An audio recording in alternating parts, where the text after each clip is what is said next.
Okay, alright. Ang topic natin for today guys ay about kay Paula Avellino na siniraan naman ng buzzers pati si Kim Chiu dinamay pa. Ito yung topic natin for today guys. Si Paula Avellino at saka si Kim Chiu ay patuloy na pinoprotektahan ng kanilang mga tagahanga matapos lang sabay na targetin ng mga negatibong komento at ekspekulasyon mula sa mga buzzers sa social media nitong May. Bilang isa sa mga pinakasikat na love team ngayon, madalas gawin ng issue ang dalawa tuwing may lumalabas ng mga haka-haka ukol sa kanilang personal na relasyon o kapag may mga pagbabago sa kanilang mga proyekto sa teleserye o sa pelikula at sa telebisyon guys. Ito yung mga tanong ng mga fans natin guys kung bakit sila pinipunteriya ng mga buzzers. Issue sa kanilang pribadong relasyon kasi guys ay madalas gawin ng mga kwento si Paolo tuwing hindi ito nagbibigay ng direktang detalye patungkol sa tunay nilang estado nila ni Kim. May mga buzzers na sinisisi sa kanilang pagiging pribado ng kanilang samahan, habang ang mga tagahanga naman ay pinagtatanggol ang desisyon ng dalawa na huwag gawing masyadong bukas sa publiko ang buhay ng pag-ibig nilang dalawa guys.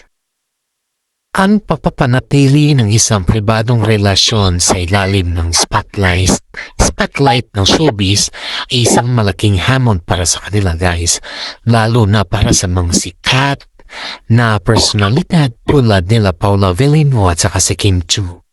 Madalas na nagiging mitya ng mga iba't ibang haka-haka at pambabatikos mula sa mga buzzers ang kawalan ng direktang kumpirmasyon o detalye mula sa kanila.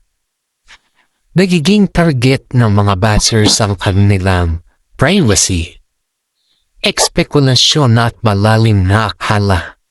Ang pananahimik o hindi pagbabahagi ng mga personal na detalye ay madalas binigyan ng malisya ng mga kritiko. Ginagawa itong dahilan upang gumawa ng mga kwento tulad umano'y ng kawalan ng seryoso o tapat na intensyon.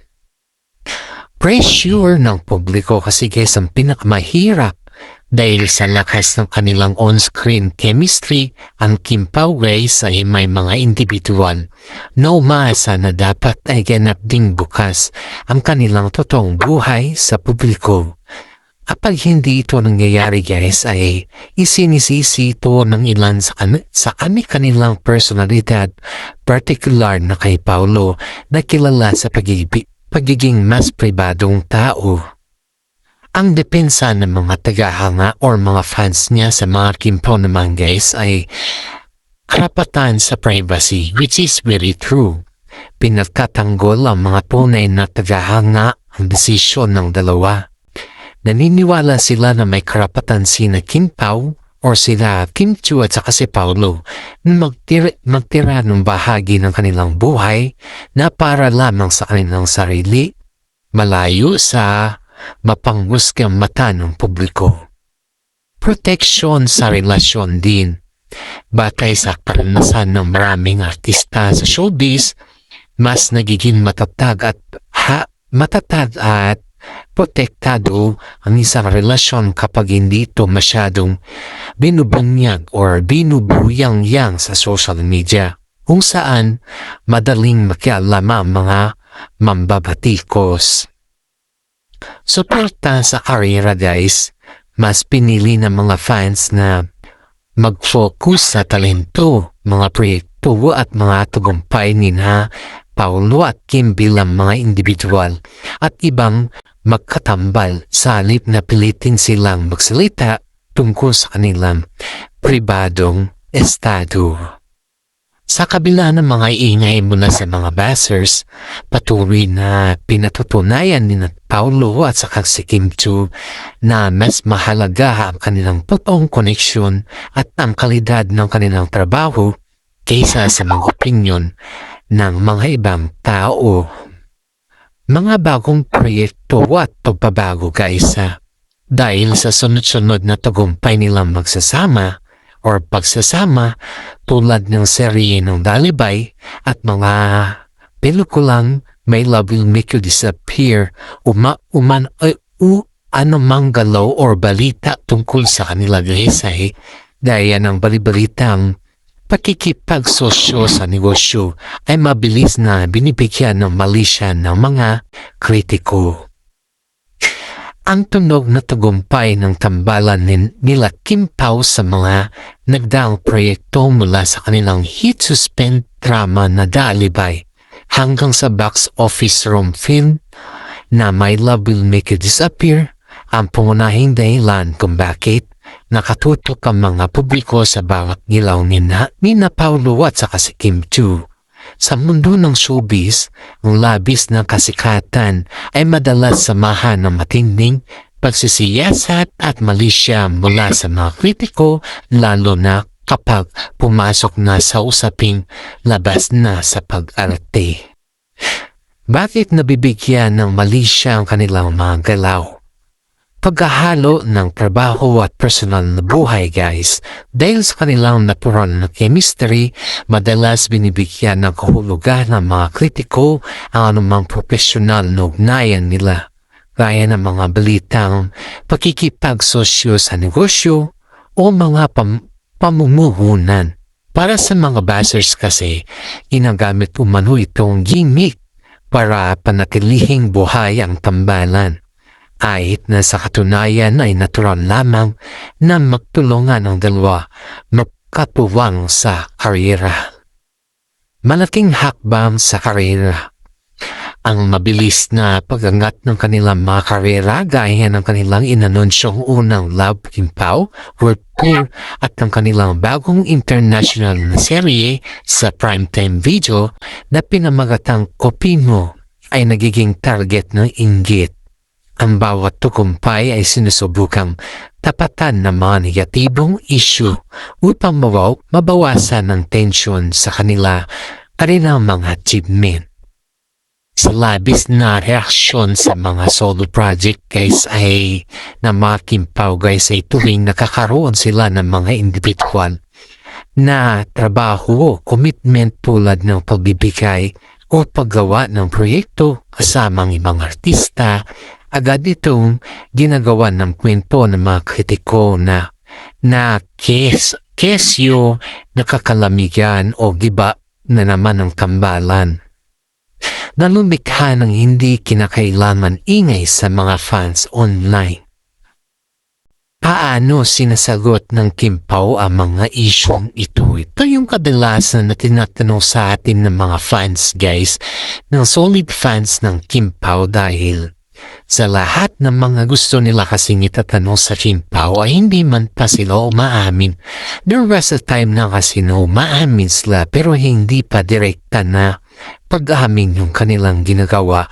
Kaya yung mga fans ng iba guys ay naiinip na sa kanila. Kasi paminsan-minsan nga ay halata mo na ay gusto pa rin ng mga fans na sabihin nila sa kanila kung ano yung status nila sa buhay. Paano sinasagot ng Kim Pao ang issue sa mga ito? Sa kabila ng mga patutsada guys ay patuloy na pinatutunayan ni Paulo at saka si Kim na mas matimbang ang kanilang profesionalismo at suporta sa isa't isa. Sa halip na patulan ng mga kritiko guys ay mas pinipili nilang tumutok sa mga malalaking surprise ang inihanda nila para sa kanilang mga taga tulad ng pagpapakita ng mga mas matured na pag-arte sa telebisyon at pagdadala ng kanilang mga tambalan sa labas ng bansa. Kaya guys, yung mga iba kasi hindi kasi nila din naiintindihan kung ano yung feelings nila Kim Chiu at saka si Paula Abellino. Kaya marami sa mga fans din po ang sobrang excited kung ano yung magiging reaction din nila sa kanilang mga sasabihin. Ito guys ay yung reaction sa issue ng panlipunan. Nitong mga nakaraang linggo guys ay may mga bumatikos din kay Kim matapos niyang mapayag na kanyang sloobin bilang mamamayan. Inaasahan naman ng mga netizen na sasakloluhan at ipagtanggol siya ni Paulo laban sa mga mapanirang komento. Si Kim ay hayagang pinalaga ng mga kritiko matapos siyang madamay sa matinding bashing dahil sa kanyang matatapang na payag ukol sa mga kontrobersya sa bansa. Dahil sa kanyang pagiging bokal bilang mamamayan guys ay inaasahan ng mga netizen na sasaklolohan at ipagtanggol siya ni Paulo Avellino na kilala naman sa pagiging protektibo sa press. Ang pinagbulan ng bashers kay Kim kasi guys ay yung pahayag sa issue about dun sa Senado. Nagsimula ang pagbabatikos na mag-iwan ng komento si Kim sa social media ukol sa nagaganap na tensyon sa Senado. Ayon sa kanya kasi guys ay walang mangyayaring gulo kung kusang sumuko ang mga taong inaakusahan. Aba syempre nag-react din yung mga iba sa kanya guys. Ang resdak na mga gustong papatay sa kanya guys nang bumagsa ang mga negatibong komento ay naglabasan ng saloobin si Kim sa isang opisyal na pahayag. Sinabi niyang may mga taong nais siyang patahimikin dahil hindi tugma ang kanyang opinyon sa kanila. Yung karapatan bilang Bisaya at Pilipino kasi guys ay binigyan din ni Kim na bilang isang Bisaya at Pilipino at tapat na nagbabayad ng buwis ay may buong karapatan siyang magpahayag ng kanyang pananaw sa lipunan.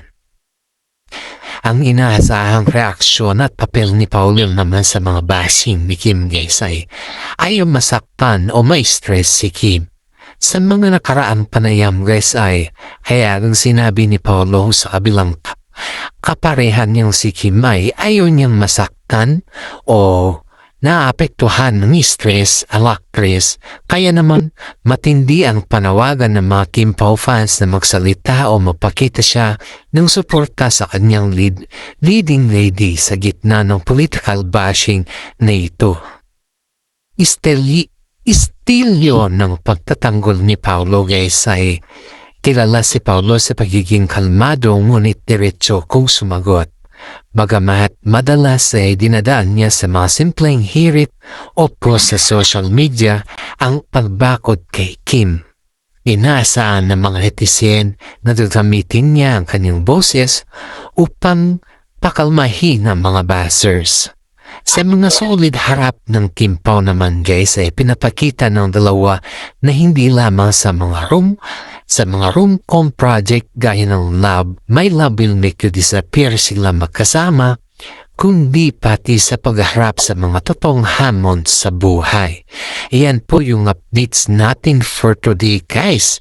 Sa kabila naman ng mga pakutsada, kilala si Kim sa pagiging matatag at hindi inahayang maapektuhan ng negatibong opinyon ng mga iba ang kanyang karera.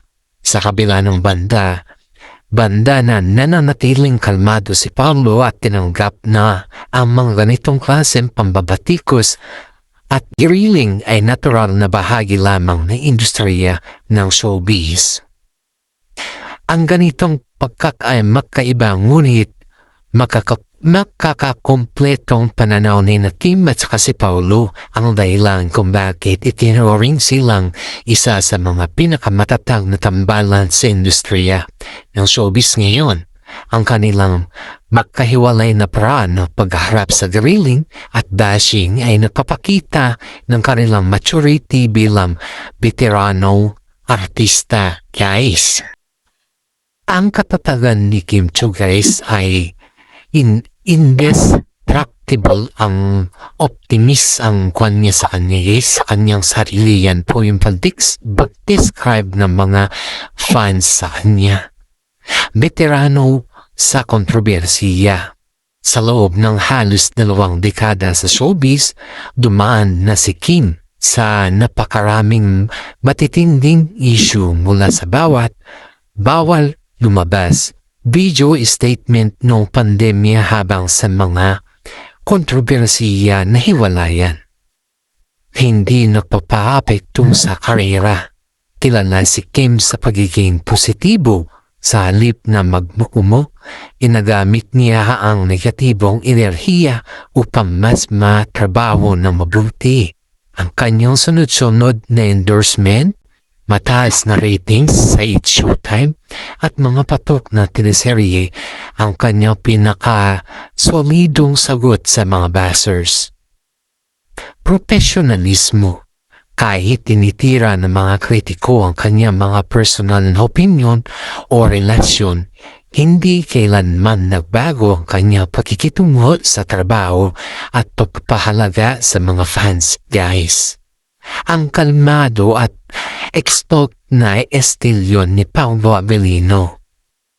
Sa showbiz at sa mga businesses naman, para kay Paolo, ang pambabatikos, chismis at pag-uusisa ng media ay bahagi lamang ng package ng pagiging sikat. Hindi niya ito tinuturing na personal na atake, kundi isang katotohanan ng kanyang trabaho guys. Sa deadma at kalmado, bihirang makitang pumatol si Paolo sa mga mababaw na bashers sa social media. Ang kanyang misteryoso at kalmado aura ay nagsisilbing panangga upang hindi lumaki ang mga issues. Sa protektibong kasama naman guys ay si Paolo, bagamat kalmado para sa kanyang sarili, nag-iiba ang tono ni Paolo kapag ang kanyang mga malalapit na kasama tulad ni Kim ang labis na naaapektuhan. Mas pinili niya magbigay ng suporta ng pribado o sa pamamagitan ng mga simpleng hirit na nagpapagaan ng sitwasyon. Bakit epektibo ang kanyang kombinasyon guys? Yan po lahat yung mga tanong ng mga netizens sa atin. Kaya ito po ay sasagutin na natin sa ngayon. Ayon nga dito sa ating legit na sources guys, ay ang pagiging emotional at vocal ni Kim na tinatapatan ang pagiging kalmado at lohikal ni Paolo ay lumikha ng magandang balanse. Natuto silang sumandal sa isa't isa tuwing bigat ang dumadaan ng bagyo sa kanilang karera, na lalo namang nagpapatatag sa kanilang samahan sa likod at harap ng kamera. Kaya guys, bago natin tapusin yung ating updates for today ay shout out muna tayo sa mga senior citizen dyan na palaging nanonood sa ating YouTube channel. Please like and share naman po yung ating updates for today. For more updates guys is please follow us also. Maraming salamat at God bless po sa ating lahat.